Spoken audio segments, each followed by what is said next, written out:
बिस्मिल्लाहिर्रहमानिर्रहीम। डॉक्टर शाहिद जमील दोबारा आपके लिए हाजिर है। आज का जो हमारा मौजू है वो है हार्ट फेलियर, जिसको हम कंजेस्टिव हार्ट फेलियर CHF भी कहते हैं। कि इससे पहले मैं आपको दो चीज़ें बता चुका था। एक तो मायोकार्डियल इन्फार्क्शन, हार्ट अटैक और एंजाइना। तो हार्ट फेलियर भी उसी से रिलेटेड है, लेकिन ये कि लोगों को तो पता ही नहीं कि हार्ट फेलियर होता है क्या है। तो मैं थोड़ा सा आपको एक्सप्लेन कर दूं कि हार्ट फेलियर है क्या चीज़। एक तो ये कि पुरानी दिल की बीमारी हो या किसी और वजह से अगर दिल सही तरीके से पंप ना कर सके, पंप का हार्ट का जो फंक्शन होता है वो ये होता है कि पंपिंग, एक तरह की पंपिंग मशीन है। अगर वो सही तरीके से पंप ना कर सके तो हार्ट फेलियर का होता है, कि जिसको हार्ट फेलियर कहते हैं। हार्ट का काम जो होता है वो एक तो ये कि सिस्टोलिक, एक हार्ट पंप करता है जो ब्लड जो है वो पूरे जिस्म में सर्कुलेट होता है, और एक ये है कि डायस्टोलिक, जो जब वो फैलता है तो जो ब्लड आएगा वो जिस्म का दूसरे जिस्म का वापस आता है ताकि वो ऑक्सीजनेटेड हो जाए, साफ़ हो जाए।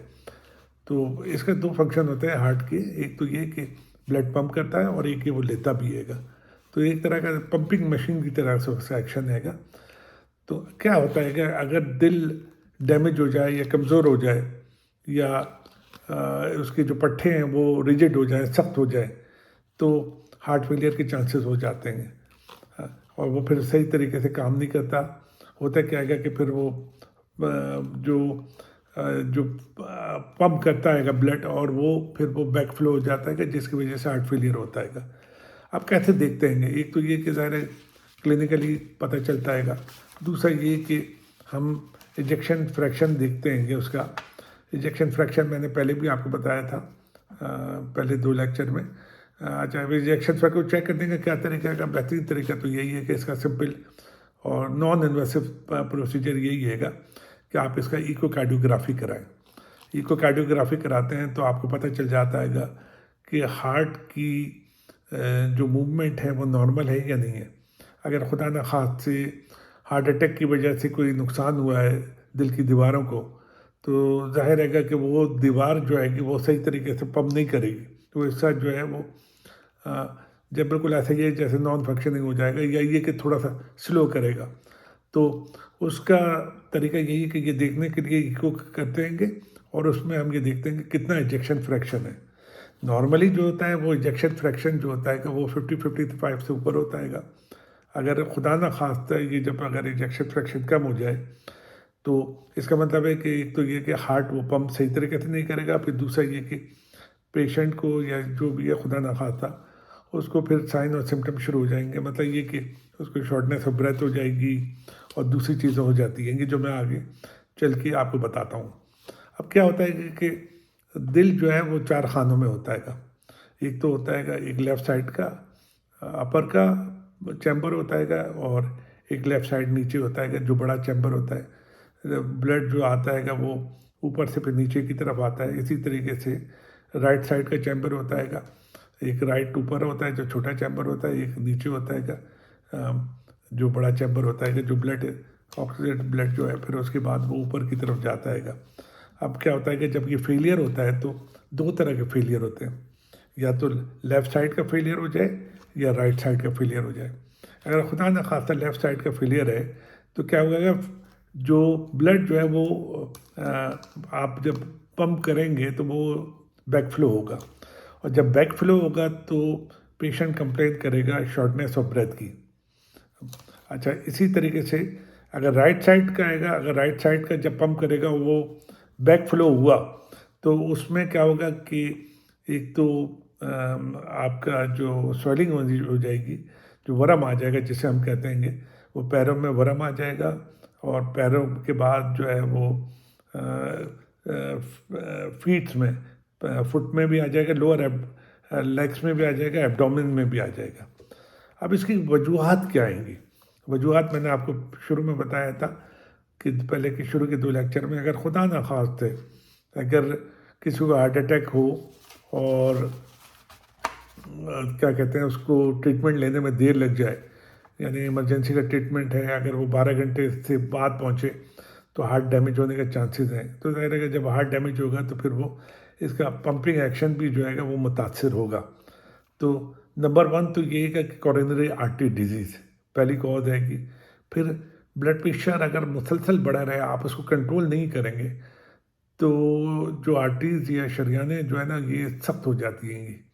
और उसके बाद ये होता है, जब सख्त होती है तो फिर दिल को जो है, लेफ्ट वेंट्रिकल को जो है वो बड़ी क़ुव्वत के साथ फोर्स के साथ उसको पंप करना पड़ता है। जब मशीन वो बड़ी क़ुव्वत के साथ अगर जब पंप करेंगे, तो एक वक्त होता है कि उसके पट्टे जो है वो सख्त हो जाते हैं और वो उस तरीके से प्रॉपर पंपिंग नहीं होती जिस तरीके से प्रॉपर होनी चाहिए। तीसरा ये कि अगर खुदा ना खास्ता डैमेज हार्ट मसल्स हो जाए। चौथा ये कि माइग्रेटेड हो जाए, अगर कोई इन्फेक्शन हो दिल के लोथड़े में, वायरल में भी हो जाता है, बहुत सारी बीमारियां हैं उसमें भी हो जाता है, बैक्टीरियल में भी हो जाता है। लेकिन सिंपल सा मैं आपको बता रहा हूँ कि अगर कोई इन्फेक्शन हो जाए तो उसमें भी हार्ट फेलियर। फिर कंजेनाइटल हार्ट डिजीज़ होती है, यानी पैदाइशी तौर पे अगर कोई नुक्स हो यानी दिल के अंदर या दिल के वॉल्व में या दूसरी वेसल्स में, तो उसकी वजह से भी हार्ट फेलियर हो सकता है। फिर इरिथमिया आएगा। इरिथमिया में मैंने आपको बताया था कि हार्ट अटैक में शुरू के कुछ आवर्स जो होते हैं वो बड़े इम्पॉर्टेंट होते हैं।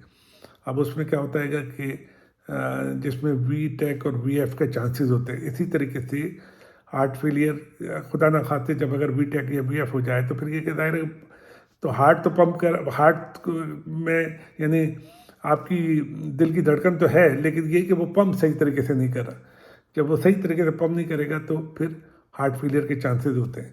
फिर थायराइड है, थायराइड में भी हार्ट की वजह से हार्ट फेलियर भी हो सकता है अगर लॉन्ग अरसे तक चलता रहे और उसका आप ट्रीटमेंट ना लें तो फिर कभी कभी ये होता है कि सडन हार्ट फेलियर होता है जिसमें एलर्जिक रिएक्शन होता है, कोई ब्लड क्लॉट अगर लंग्स में आ जाए तो उसकी वजह से भी हो सकता है। और हार्ट फेलियर की वजह से और क्या कंप्लेन हो सकती है, यानी कॉम्प्लिकेशन जो है वो हार्ट फेलियर की वजह से और क्या क्या कॉम्प्लिकेशन हो सकती है, ये मैं आपको बताता हूँ। कि एक तो हार्ट फेलियर जब होगा तो ज़ाहिर है ब्लड फ्लो जो है वो किडनी में सही तरीके से नहीं पहुँचेगा, तो चांसेस होते हैं कि किडनी डैमेज हो जाए या किडनी फेलियर हो जाए। फिर उसके बाद ये कि हार्ट वॉल्व में प्रॉब्लम अगर हो जाए हो सकती है। फिर क्या कहते हैं लिवर डैमेज भी हो सकता है। और दूसरा ये कि क्या क्या एहतियात करनी चाहिए, तो इसके एहतियात में यही है कि आप अपना ब्लड प्रेशर को कंट्रोल करें, जो हेल्दी फूड लें, अपना वेट को जो है ना वो मेंटेन करें, स्ट्रेस ना लें। और क्या कहते हैं, इन्वेस्टिगेशन में हम यही करते हैं कि पहले इसका ऑन एग्जामिनेशन हम देखते हैं। सबसे पहले पेशेंट को जब एग्जामिन करते हैं तो अगर हम सीने में स्टेथोस्कोप लगा के सुनते हैं सामने की तरफ और पीछे की तरफ, तो एक तरह की एक साउंड सुनाई देती है जिसे हम कहते हैं क्रैप्स। अगर ये बेजल क्रैप्स है, नीचे की तरफ क्रैप्स हैं और फाइन क्रैप्स हैं दोनों तरफ, तो इसका मतलब ये कि आपकी हार्ट फेलियर है, यानी आपका लंग्स में फ्लूइड हैगा। अब एक तो इस इन्वेस्टिगेशन से इससे भी पता चल जाता है। दूसरा सिंपल था, चेस्ट एक्सरे हैगा, एक्सरे से पता चल जाता है कि लंग्स की फील्ड क्या आएंगी। फिर उसके बाद आपका इकोकार्डियोग्राफी आएगी, उससे पता चल जाता है। फिर क्लिनिकली एग्जामिनेशन से पता चल जाता है कि हार्ट फेलियर में पेशेंट है, यानी जब आप उसकी हिस्ट्री पूरी लेते हैं और साथ में जब ये देखते हैं कि पैरों में सूजन है, इसकी गर्दन की जो रगें हैं वो फूली हुई हैं, यानी जिसके JVP जिसे हम कहते हैं कि वो बढ़ी हुई हैं, तो इससे अंदाज़ा हो जाता है। और दूसरी कंडीशन है तो ये इससे पता चल जाता है कि पेशेंट हार्ट फेलियर में है या नहीं। तो अब क्या करते हैं कि इसका इन्वेस्टिगेशन में और दूसरी चीज़ों में इको भी होता है, स्ट्रेस टेस्ट भी है, फिर एंजियोग्राफी भी हो सकती है ये देखने के लिए खुदा ना खास्ता कोई वैसे तो कोई ब्लॉक नहीं है या नहीं है। इको से आपको मैंने पहले भी बताया था कि पता चल जाता है कि कितनी क्या कहते हैं इसकी मूवमेंट कितनी है, इंजेक्शन फ्रैक्शन कितना है, एक तरह से सिंपल आइडिया हो जाता है। फिर क्या कहते हैं कि ट्रीटमेंट में जो है ना, हम इनिशियली भी यही होता है कि ज़ाहिर है कि अगर आप घर में हैं तो बेहतर तरीका यही है कि एक तो इसकी पोजीशन जो है ना आदमी की, जो भी है, खुदा ना खास्ता किसी को अगर अफेक्टेड है और हार्ट फेलियर है, उसको मुश्किल हो रही है सांस में, तो अगर ज़ाहिर है कि हर घर में तो ऑक्सीजन वगैरह नहीं होती, तो एक तो उसका तरीका ये है कि इसको प्रॉपर पोजीशन पे ले आते हैं। यानी उसको अगर वो लेटा होगा तो ज़ाहिर है कि उसको ज़्यादा तकलीफ़ होगी, तो बेहतर यही है कि उसको हम प्रॉपर पोजीशन पे लेके आ जाएं।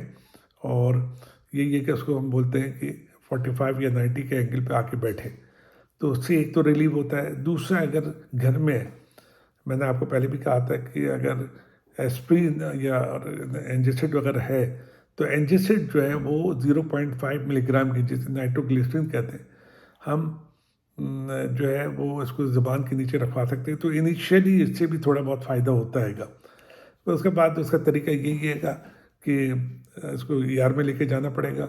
ईआर में जब जाते हैं तो फिर ज़ाहिर है कि वो पूरा इन्वेस्टिगेट करने के बाद जब डायग्नोस हो जाता है कि ये कंजेस्टिव हार्ट फेलियर है, तो फिर वो यही है कि इसको आईवी लैसिक्स देते हैं, जो कि पेशाब की, जिससे बहुत ज़्यादा आता है, आना शुरू हो जाता है, और वो जो फ्लूइड जो लंग्स में होता है वो निकलना शुरू हो जाता है। फिर जब डिस्चार्ज करते हैं तो साथ में इन्वेस्टिगेशन के साथ साथ बताते भी हैं कि यदि आपको जो इन्वेस्टिगेशन है वो ये कर लेनी चाहिए, जो मैं आपको पहले बता चुका हूँ। साथ में वो फिर कोई डायरेटिक भी देते हैं, एसी इनहिबिटर भी देते हैं, बीटा ब्लॉकर भी देते हैं, आइनोट्रोपिक्स भी देते हैं, दे सकते हैं। लेकिन आइनोट्रोपिक्स यूजुअली जो है घर पे दी जाती। आइनोट्रोपिक जो है वो अस्पतालों में ही और ईआर में ही दी जाती है कि अगर खुदा न खास्ते लैथिक से नहीं फ़र्क पड़ा और दूसरी चीज़ों से, दवाई से नहीं फ़र्क पड़ा, तो फिर कुछ ऐसी चीज़ देते हैं जिससे आर्टिफिशियली जो है वो दिल कॉन्टैक्ट करे, कंट्रैक्शन शुरू हो जाए जिससे। और जब कॉन्ट्रैक्शन शुरू होती है तो ज़ाहिर है कि फिर वो पंपिंग में एक्शन बेहतर होता है, तो आपका फिर वो कंजेस्टेड हार्ट फेलियर जो आता है वो भी इम्प्रूव होता है। इसके अलावा दूसरी चीज़ें डिजॉक्सिन भी देते हैं, और फिर सर्जरी का भी है वो, लेकिन वो आगे चल के कि अगर खुदा ना खाते कोई वॉल्व वगैरह इन्वॉल्व है तो चीज़ें का, तो कहने का मतलब ये कि अपना सेहत का ख्याल रखें, हेल्दी फूड लें, रेगुलर एक्सरसाइज करें, नमक कम खाएं।